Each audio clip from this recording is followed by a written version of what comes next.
The lavish season of royal receptions had barely begun when it delighted lovers of luxury and monarchical elegance with two dazzling events. First, at the traditional New Year's ceremony in Denmark, Queen Mary shone brilliantly, becoming the first member of a royal family to appear in full ceremonial attire in the new year. Then, at the Luxembourg ducal palace, a true ball took place, during which two magnificent tiaras from the ruling family's collection were unveiled. The center of attention fell on Grand Duchess Maria Theresa and her daughter-in-law Stephanie, who appeared in sumptuous outfits and showcased rare family jewels that are usually securely hidden away in jewelry boxes.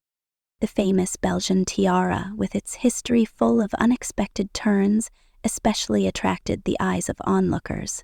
Its original owner was Josephine Charlotte Maria Theresa's mother-in-law, and after her death, among the heirs arose a desire to sell the family's jewels. The discussion involved the 5 children of the late lady, Jean, Astrid, Margareta, Guillaume, and the current Duke Henri. Formally, they had every right to put the jewelry up for auction, as it was private property. Yet the idea of selling the collection of royal relics did not win public approval. In the end, Henri decided to remedy the situation before it went too far. He bought back all the pieces in order to preserve them for the family and to entrust them to his wife. Thus, the famous Belgian tiara was finally secured for Maria Theresa.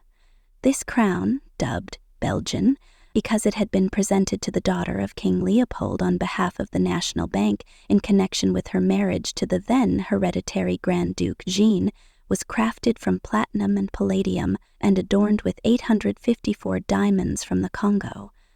Among these, the largest stone stands out in the center, which is detachable and can be transformed into a brooch. Despite the history of its diamonds, the piece has maintained its status as one of the beloved tiaras of the Grand Duchess, and today Maria Theresa happily wears it at ceremonial events. In contrast to the frequent appearance of the Belgian tiara, Stephanie's tiara with yellow topazes is considered one of the rarest in the Luxembourg collection. It is seen only rarely, and the set also includes rather striking necklaces and earrings studded with topazes in a warm amber hue. It is believed that this piece came into the possession of Duke Jean and Josephine Charlotte in the early 1980s, and Maria Theresa herself wore it during the early years of her marriage with the hereditary Prince Henri.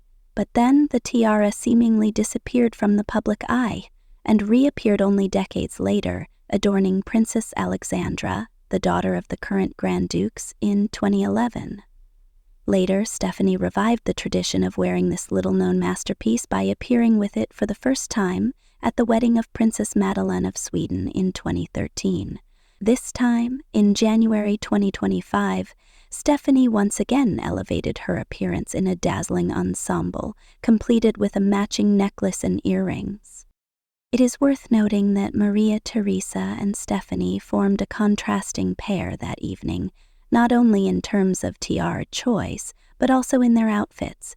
The Grand Duchess opted for a floral dress with a striking décolletage and halter-style straps, whereas Stephanie chose a more restrained design reminiscent of a wedding gown, featuring elegant embroidery on the bodice and sleeves. This contrast underscored the different stylistic preferences of these two representatives of the ruling family and added even more sparkle to the reception. However, the season of royal and ducal luxury is not limited to social outings and a parade of family tiaras. In the second half of the festivities, Grand Duke Henri of Luxembourg, who just turned 69, astonished his subjects with a momentous announcement.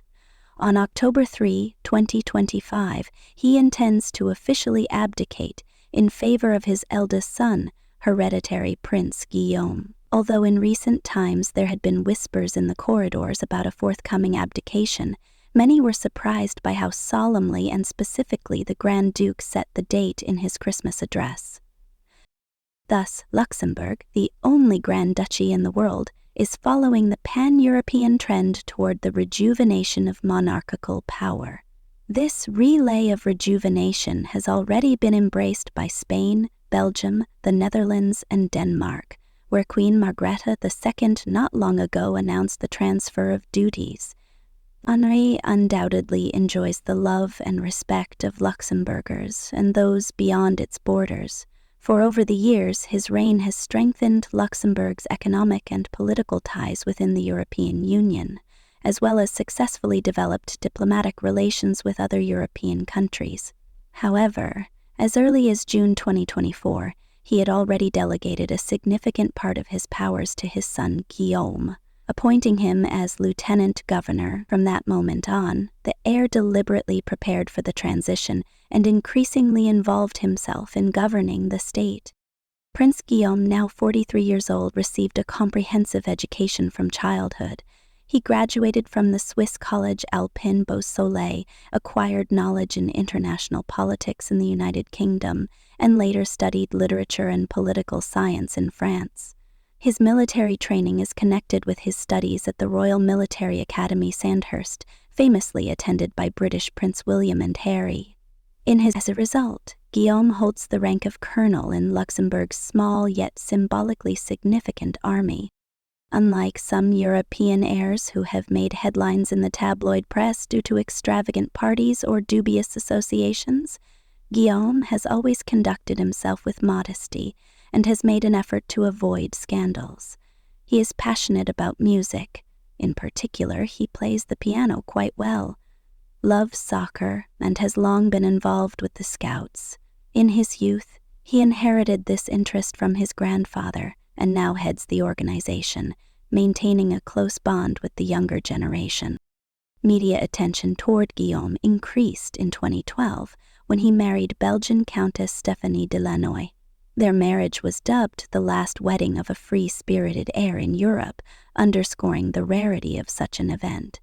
A tragic twist occurred when Stéphanie's mother passed away 2 months before the ceremony, but Grand Duchess Maria Theresa supported her daughter-in-law during that difficult period, and soon a truly warm relationship was established between them. The couple now has 2 children, and their eldest son, Prince Charles, is next in line for the throne.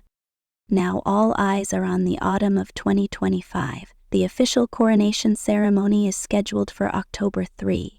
It is expected that representatives of royal families from across Europe, as well as heads of state and diplomats, will flock to Luxembourg. For the citizens of the Grand Duchy, this will be not only a state event, but also a national celebration with street festivities, concerts, and a festive atmosphere. In summary, while the high society chronicles are delighting in New Year balls, luxurious tiaras, and exquisite outfits, behind the scenes at court, an important chapter is unfolding in the history of Europe's smallest yet very influential state. And although initial attention was focused on the diamond diadem and the rare set with yellow topazes, various Luxembourg citizens and monarchical enthusiasts in other countries look to the future with curiosity and optimism, for the appearance of the new Grand Ducal pair promises to strengthen Luxembourg's position and continue the tradition of finely balanced diplomacy and international openness established by their predecessors. And of course, everyone awaits new, brilliant appearances by Stéphanie and Maria Theresa so they can once again admire the unique family relics and feel a touch of authentic European aristocratic history.